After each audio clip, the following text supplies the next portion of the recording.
ফুরাত নদী থেকে একটু পানি আমার বাচ্চাটারে পান করার সুযোগ দাও। এই কথাটা বলতে দেরি, এই বেঈমানেরা আর দেরি করলো না। একটা বিষাক্ত একটা তীর দূর থেকে নিক্ষেপ করলো।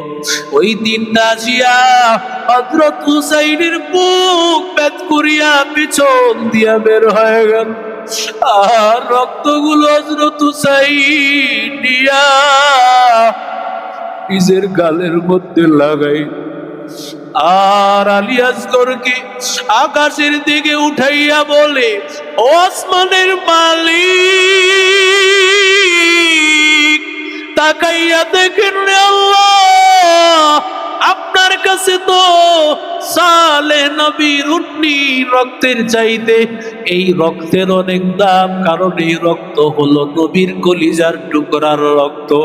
যদি সালেহ নবীর ওই উটনির রক্তের বদলা আপনি নিতে পারেন, আপনার এই কলিজার টুকরা সন্তান, আপনার নাতি নবীর কলিজার টুকরা নাতির সন্তানের বদলা আমি দেখতে চাই।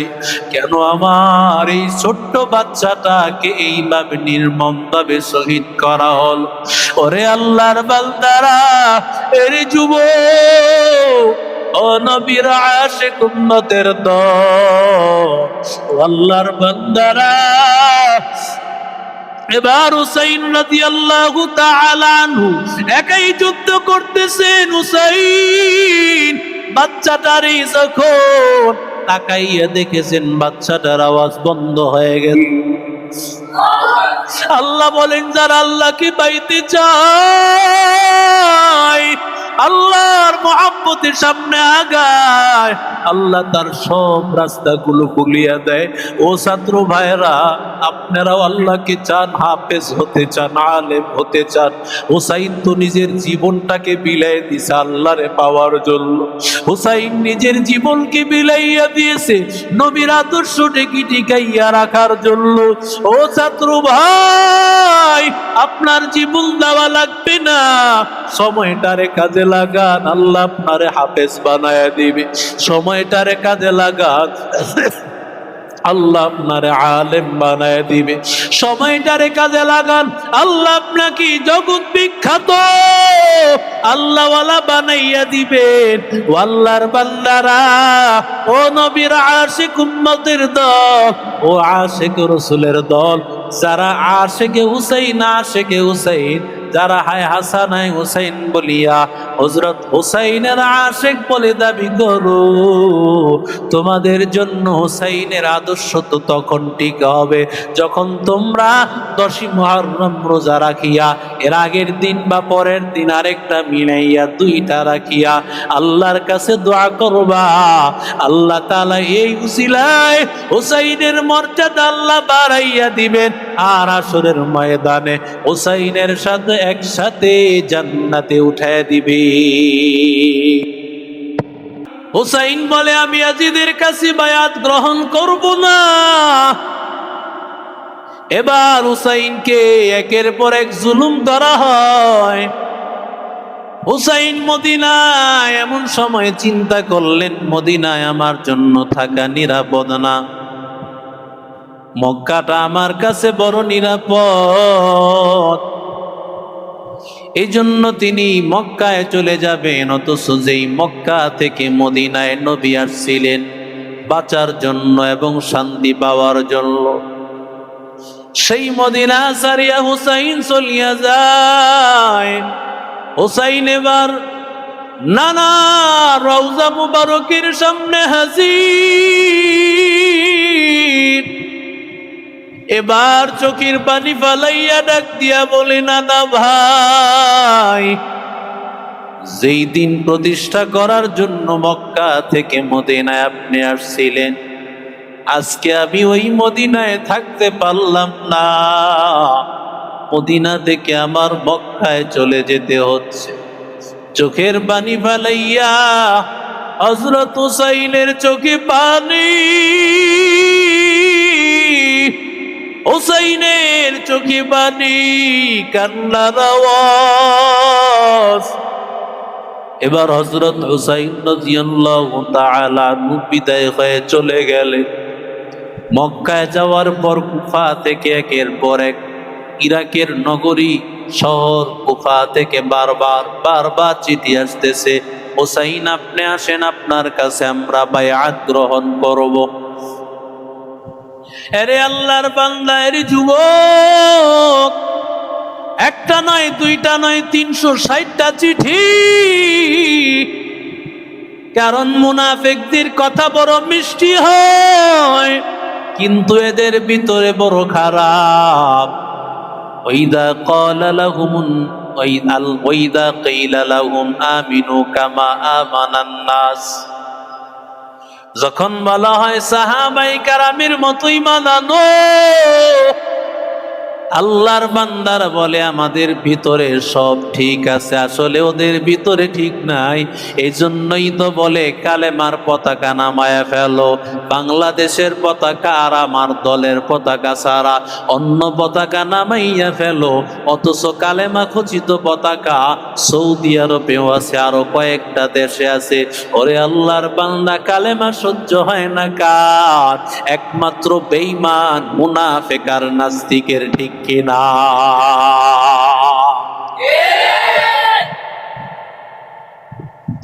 নাস্তিক বেঈমানদের কালেমা সহ্য হয় না। শয়তান যেমন আজানের আওয়াজ শুনলে, হাদিস শরীফে আসছে, পেছনের রাস্তা দিয়া বায়ু ছাড়তে ছাড়তে দৌড়ায় বলায়। যত দূর পর্যন্ত আওয়াজ যায়, এই আওয়াজ যত দূর, এই আওয়াজের অতিক্রম সীমার শেষ প্রান্তে সে চলে যায়। শয়তান কালেমার আওয়াজ, আজানের আওয়াজ সহ্য করতে পারে না।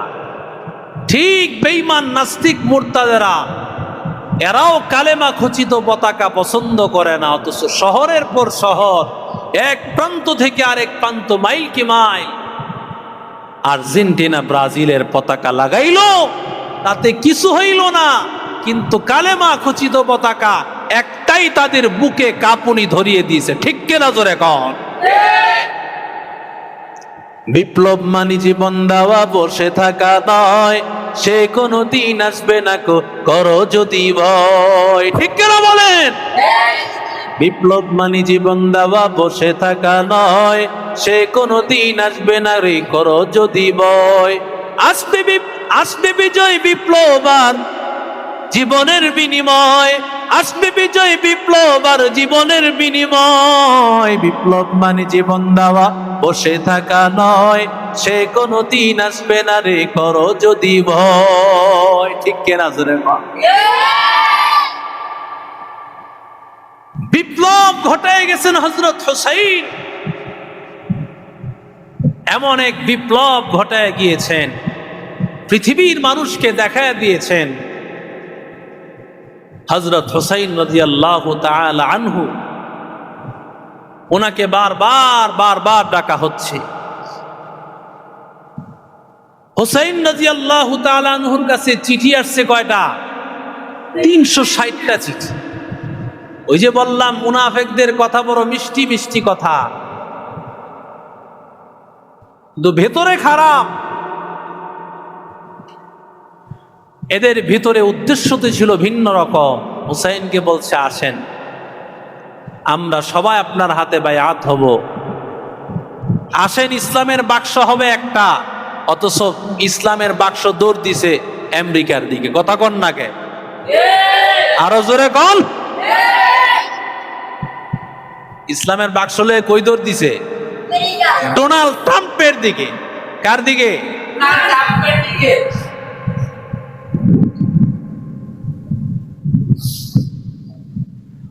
হযরত হুসাইন রাদিয়াল্লাহু তাআলা আনহু, তিনি এতবার যখন চিঠি আসছে, চিন্তায় পড়ে গেলেন। উনি সিদ্ধান্ত নিয়েছেন যে না, আমি যাব।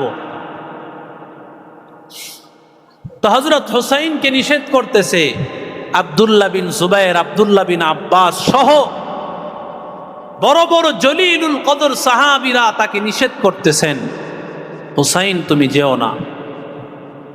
তো হুসাইন চিন্তা করলেন, তাহলে আরেকটা কাজ করা যায়। আমি সর্বপ্রথম আমার চাচাতো ভাই মুসলিম ইবনে আকিল, তাকে আমি পাঠিয়ে দিই, সেই অবস্থা পর্যবেক্ষণ করুক। সে যদি বলে যে অবস্থা ভালো আমি যাব, যদি বলে না তাহলে আমি যাব না। তো চাচাতো ভাইকে পাঠাইছে। চাচাতো ভাই গিয়া প্রথম দিনই তার হাতে 12,000 লোক বায়াত গ্রহণ করছে। সুবহানাল্লাহ বলেন। হযরত হুসাইনের হাতে বায়াত, হুসাইন তো নাই, হুসাইনের প্রতিনিধি। দ্বিতীয় দিন আরো বেশি, তো 2-3 দিনের খবর চিঠি পাঠায় দিছে। ওই সময় তো আর মোবাইল ছিল না, আর চিঠিও আসতো কয়েকদিন পর। তো চিঠি যখন পাঠাইছে তখন অবস্থা ছিল ভালো, চিঠি আস্তে আস্তে অবস্থা পাল্টায় গেছে। ইয়াজিদ মুসলিম ইবনে আকিলকে মেরে ফেলছে এবং মুসলিম ইবনে আকিলের 2 জন সন্তান মোহাম্মদ, আহমদ, 2 জনকে শহীদ করে ফেলছে।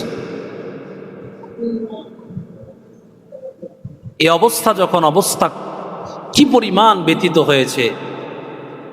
কিন্তু এই খবর কিন্তু হযরত হুসাইন রাদিয়াল্লাহু তাআলা আনহু জানে না। হুসাইন রাদিয়াল্লাহু তাআলা আনহু তিনি তো মনে করছেন অবস্থা ভালো, সবাই আমাকে ডাকতেছে। হুসাইন রাদিয়াল্লাহু তাআলা আনহুকে যতই বাধা দেয়, হুসাইন বাধা মানে না।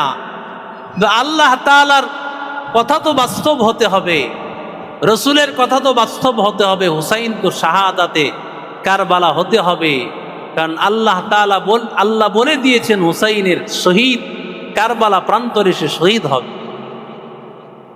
এজন্য রসুলের একজন সাহাবী তাকে বিদায় দিছেন, যাও তোমাকে বিদায় দিলাম, আস্তাউদিআকাল্লাহ ইয়া মাকতুল, ও শহীদ তোমাকে আল্লাহর উপর সুপর্দ করে দিলাম।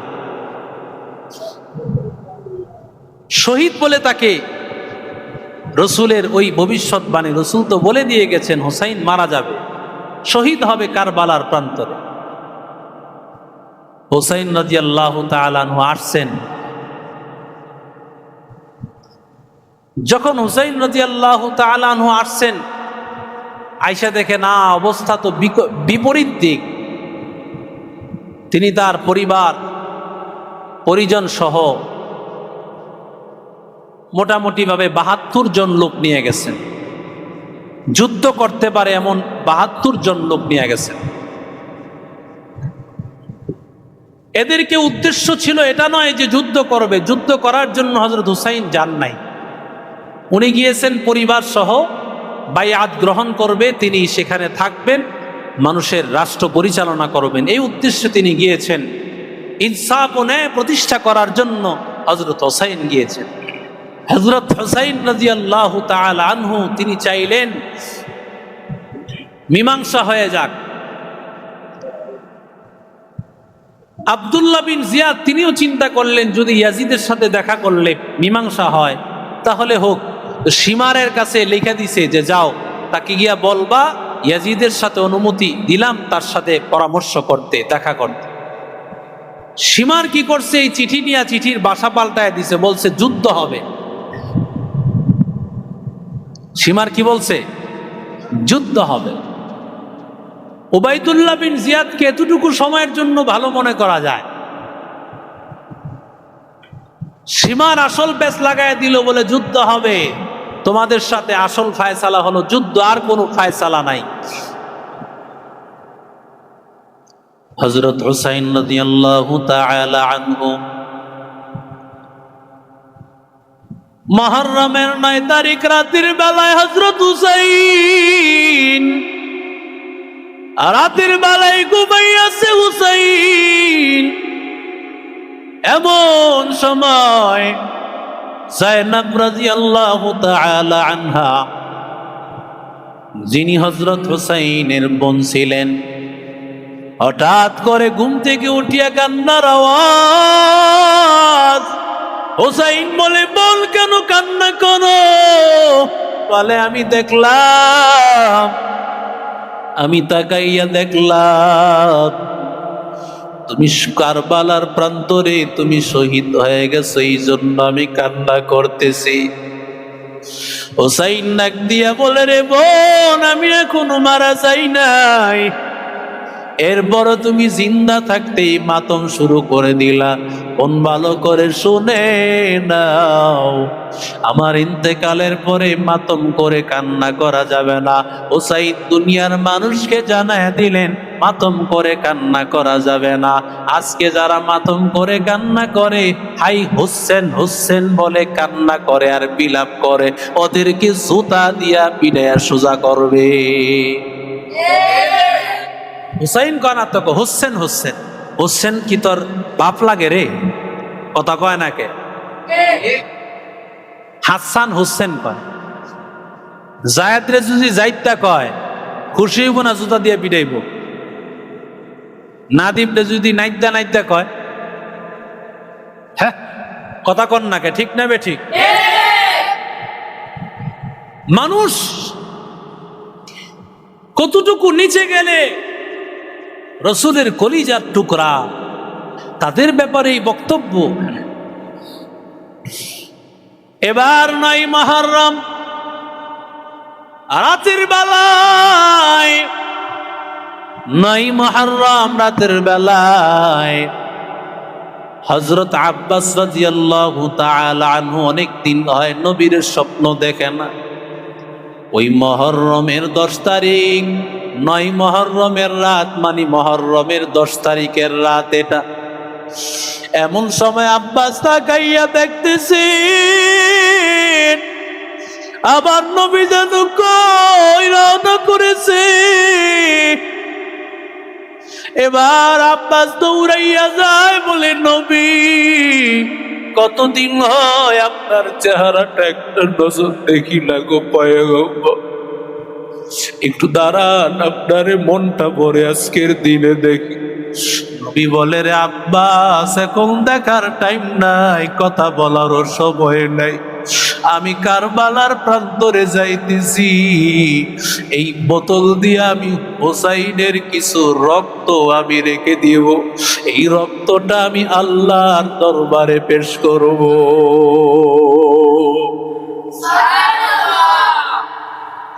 ওই 9 তারিখ জোহরের নামাজ, জোহরের নামাজের আগে সীমার এই চিঠি নিয়ে আসছে, বলে তোমার সাথে যুদ্ধ হবে, আর কোনো ফয়সালা নাই। হুসাইন চিন্তা করলেন, মরে যেহেতু যাব, সুতরাং আর জীবন দিয়া কি লাভ, নামাজটা পড়েই যাই। মরণের কথা শুনিয়া হুসাইন জোহরে দাঁড়ায় গেলে। ও হুসাইনের আশিকের দল, আজকে তোমরা যারা জিলাপির পিছনে বললা, আর সারাদিন তোমরা এইভাবে খিচুড়ি পাকাইয়া আর হায় হাসান হায় হুসাইন বলিয়া তোমরা মাতম করলা, তোমাদের সাথে কোথায় হুসাইনের সাথে সম্পর্ক? হুসাইন এক ওয়াক্ত নামাজ ছাড়ে না, আর তোমরা এক ওয়াক্ত মসজিদের বারান্দায় উষ্টাটাও খাও না। কথা কয় না কে? হুসাইন বলে, আমি যেহেতু মরে যাব, নামাজ আমি পড়িয়া যাই। জোহরের নামাজ হুসাইন আদায় করলেন, আসর আদায় করলেন, মাগরিব আদায় করলেন। সকালবেলা এবার যুদ্ধ শুরু হয়ে যাবে।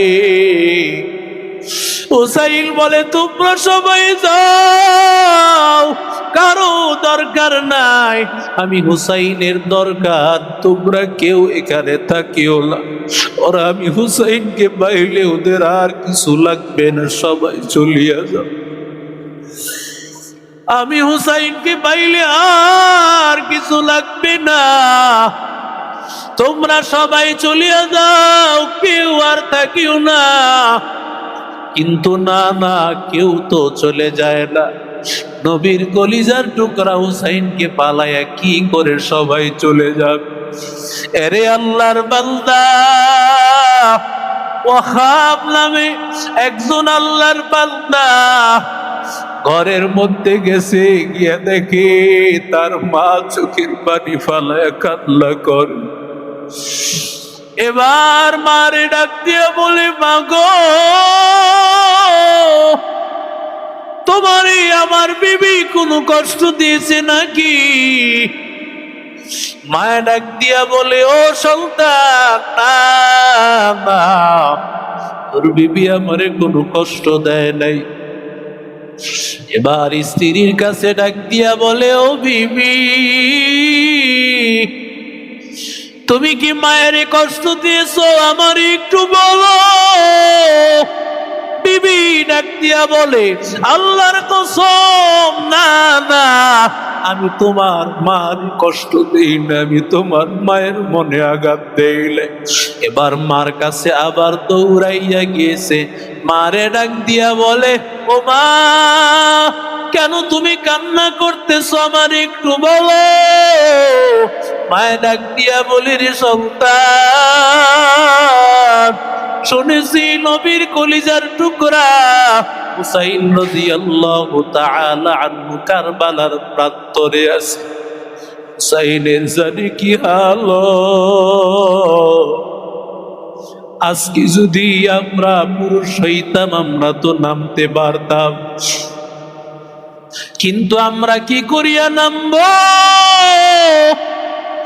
এমন সময় সন্তান ডাক দিয়া বলে, মা, আমি বিবাহ করেছি মাত্র 17 দিন হয়েছে, আমার নতুন ঘরে আমার বিবি, তবে আমি তোমারে ওয়াদা দিলাম আমি হুসাইন রাদিয়াল্লাহু তাআলা ওর সাথে, নবীর কলিজার টুকরার সাথে আমি যুদ্ধ করব। আমি আমার স্ত্রীর কাছ থেকে একটু বিদায় নিয়ে আসি। বিবিরে ডাক দিয়া বলে, রে বিবি, আমারে বিদায় দাও। রাসূলের নাতি হুসাইন কারবালার প্রান্তরে বড় একা, নবীর কলিজার টুকরাকে সাহায্য করতে হবে কারবালার প্রান্তরে, আমারে বিদায় দাও, বিদায় দাও। দিদি ডাক দিয়া বলে, স্বামী, এটা কি বললা আমারে? বিবাহ করলাম মাত্র কয়দিন হলো, তোমার সাথে মনের কথাও বলতে পারলাম, কত কথা আমার দিলে আছে রে স্বামী, কোন কথা বলতে পারলাম না। তুমি নাকি যুদ্ধের ময়দানে চলিয়া যাইবা। এরে আল্লাহর বান্দার যুবক, ও নবীর আশিক উম্মতের দল, এবার স্ত্রী ডাক দিয়া বলে, ও স্বামী আমার, তুমি আমারে ছাড়িয়া চলে যাইবা, আমার কোনো আপত্তি নাই, তবে আমার একটা আপত্তির স্বামী, তুমি জান্নাতে গেলে জান্নাতের হুর পাইয়া আমারে ভুলিয়া যাইবা। না না, আমি তোমার সাথে একসাথে জান্নাতে যেতে চাই। স্বামী বলে, এটা কি করিয়া সম্ভব? কারণ তুমি আমি একসাথে তো মরব না, আমি যুদ্ধের ময়দানে যাইতেছি, আমি সেখানে গাজীও হতে পারি, শহীদও হতে পারি, তোমার কখন মরণ হয় আমার জানা নাই, তাহলে তুমি কি করি আমার সাথে জান্নাতে যাইবা? এরে আল্লাহর বান্দার যুবক, বিবি মানতে নারাজ। এবার স্বামী, স্ত্রী এবং মা তিনজন মিলিয়া হযরত হুসাইনের কাছে চলে আসছে। হুসাইনের কাছে হাজির, ডাক দিয়া বলে, আমার বিবি আমার সাথে জান্নাতে যেতে চায়। হুসাইনও ডাক দিয়া বলে, এটা কি করে সম্ভব? কারণ তোমার স্বামী যুদ্ধের ময়দানে বাঁচতেও পারে, মরতেও পারে, বাঁচলে গাজী, মরলে শহীদ, আর তুমি কখন মারা যাইবা সেটা তো জানা নাই। তবে এবার হুসাইন জবান দিয়া বলে ফেললেন, আল্লাহ যদি কবুল করেন একসাথেও জান্নাত হয়ে যেতে পারে। আশিকারা মিল্লাত মাযহাব জুদা, আশিকারা মিল্লাত মাযহাব খোদা। আল্লাহ তাআলা কিছু বান্দার জবান এত দামি করে দিয়েছেন, নবীর কলিজার টুকরা হুসাইন হুসাইন রাদিয়াল্লাহু তাআলা আনহু নবীর কলিজার টুকরা, তার জবান তো দামি হবে। এবার স্ত্রীও বলে, স্বামীও বলে, যেহেতু নবীর কলিজার টুকরার জবান দিয়ে কথা বের হইছে, কথা মিথ্যা হতে পারে না। আল্লাহ অবশ্যই বের করে দিয়েছেন, আল্লাহ অবশ্যই এটা কার্যকর করবেন। আল্লাহর কুদরত। যুদ্ধের ময়দানে হযরত হুসাইন রাদিয়াল্লাহু তাআলা আনহুর সাথে কারবালার প্রান্তরে যুদ্ধে যখন শুরু হয়ে গেছে, সর্বপ্রথম ওই ওয়াহাব নামক আল্লাহর বান্দা যুদ্ধে ঝাঁপায় পড়ছে।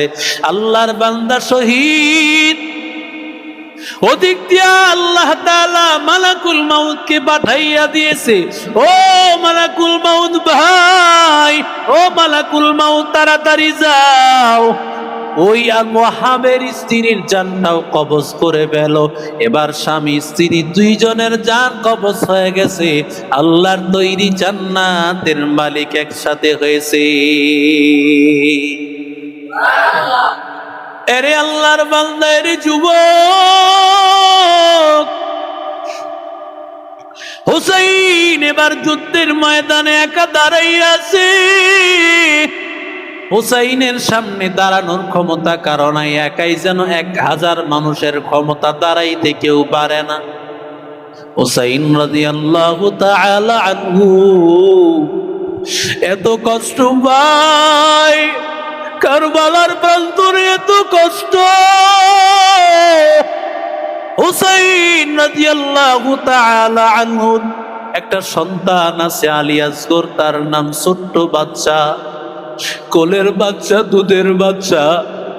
হুসাইন যখন ঘরে গিয়েছে, এমন সময় স্ত্রী ডাক দিয়ে বলে, ও প্রাণের স্বামী, এই যে নেন আপনার সন্তান আলী আসগর, আলী আসগর। ওরে আমি খাওয়াবো এমন কোনো খাবারও করে নাই, পানি পান করাবো এমন কোনো পানিও নাই, বুকের দুধও নাই। কারণ না খাইতে খাইতে আমার স্তনের দুধ শুকায় গেছে, ঘরের খাবার নাই, পানি কিছুই নাই। তাকাইয়া দেখেন কোথায় পানি পাওয়া যায়। না হয় আপনার আলী আসগর না পানি পান করিয়া মারা যাবে, কিছু যদি না পায় ছোট্ট বাচ্চাটা মারা যাইবে। ও আল্লাহর বান্দা যুবক, ও নবীর আশিক উম্মতের দল, এবার আল্লাহর বান্দা হযরত হুসাইন আলী আসগর ছোট্ট বাচ্চাটারে উঠায় বলতেছে, দেখ আমাদের অপরাধ থাকতে পারে, ছোট্ট বাচ্চাটার সাথে তো শত্রুতা নাই, কোলের বাচ্চার সাথে কোনো শত্রুতা তো নাই। তাকায় দেখেছেন ফিলিস্তিনের কত ছোট ছোট বাচ্চাগুলো মেরে ফেলছে ইসরায়েলের কুত্তারা, আমেরিকার কুত্তারা, লাল কুত্তা ইহুদিদের কুত্তারা, ওরা কিভাবে শহীদ করেছে। এরে আল্লাহর বান্দারা, এরে যুবক, এরে নবীর আশিক উম্মতের দল, ফুরাত নদী থেকে একটু পানি আমার বাচ্চাটারে পান করার সুযোগ দাও। এই কথাটা বলতে দেরি, এই বেঈমানেরা আর দেরি করলো না, একটা বিষাক্ত একটা তীর দূর থেকে নিক্ষেপ করলো। ওই দিনটা আসিয়া হযরত হুসাইনের বুক পেট করিয়া পিছন দিয়া বের হয়ে গেল, আর রক্তগুলো হযরত হুসাইন দিয়া নিজের গালের মধ্যে লাগাই, আর আলী আসগরকে আকাশের দিকে উঠাইয়া বলে, ও আসমানের মালিক, তাকাইয়া দেখেন রে আল্লাহ, আপনার কাছে তো সালেহ নবীর উটনি রক্তের চাইতে এই রক্তের অনেক দাম, কারণ এই রক্ত হলো নবীর কলিজার টুকরার রক্ত। যদি সালেহ নবীর ওই উটনির রক্তের বদলা আপনি নিতে পারেন, আপনার এই কলিজার টুকরা সন্তান, আপনার নাতি নবীর কলিজার টুকরা নাতির সন্তানের বদলা আমি দেখতে চাই। কেন আমার এই ছোট্ট বাচ্চাটাকে এইভাবে নির্মমভাবে শহীদ করা হলো? ওরে আল্লাহর বান্দারা, এর যুবক, ও নবীর আশিক উম্মতের দল, ও আল্লাহর বান্দারা, এবার হুসাইন রাদিয়াল্লাহু তাআলা আনহু একাই যুদ্ধ করতেছেন। হুসাইন বাচ্চাটারই যখন তাকাইয়া দেখেছেন বাচ্চাটার আওয়াজ বন্ধ হয়ে গেছে, ঘরের মধ্যে নিয়ে গেছে, বিবিরে ডাক দিয়া বলে, বিবি আর তোমার কাছে খাবার চাইবে না, ঠান্ডা হয়ে গেছে। ও আর তোমার কাছে ভাত চাইবে না, খাবার চাইবে না, কিছুই চাইবে না। এবার হযরত হুসাইন বাচ্চা হারাইছে। হুসাইন যুদ্ধের ময়দানে দৌড়াইতেছেন। যুদ্ধ করতে করতে হুসাইন একেবারে ক্লান্ত হয়ে গেছেন, আর পারতেছেন না। এমন সময় তরবারিটা নিয়া হযরত হুসাইন মাথাটা নিচের দিকে দিয়ে বসে পড়লেন। এমন সময় শত্রু চাইলেই হুসাইনের গর্দান আলাদা করে দিতে পারেন, কিন্তু কেউ সামনে আগায় না, কারো শক্তিতে গোলায় না। কেউ কাউকে যদি বলা হয় সামনে আগা, হুসাইনের গর্দান আলাদা করে ফেল, বলে না না, নবীর কলিজার টুকরা, ওর এই ঠোঁটের মধ্যে নবী কতবার চুমু খেয়েছে তার হিসাব নাই। হুসাইনের শরীরের এমন কোনো অংশ নাই যেখানে আল্লাহর নবী চুমু খায় নাই।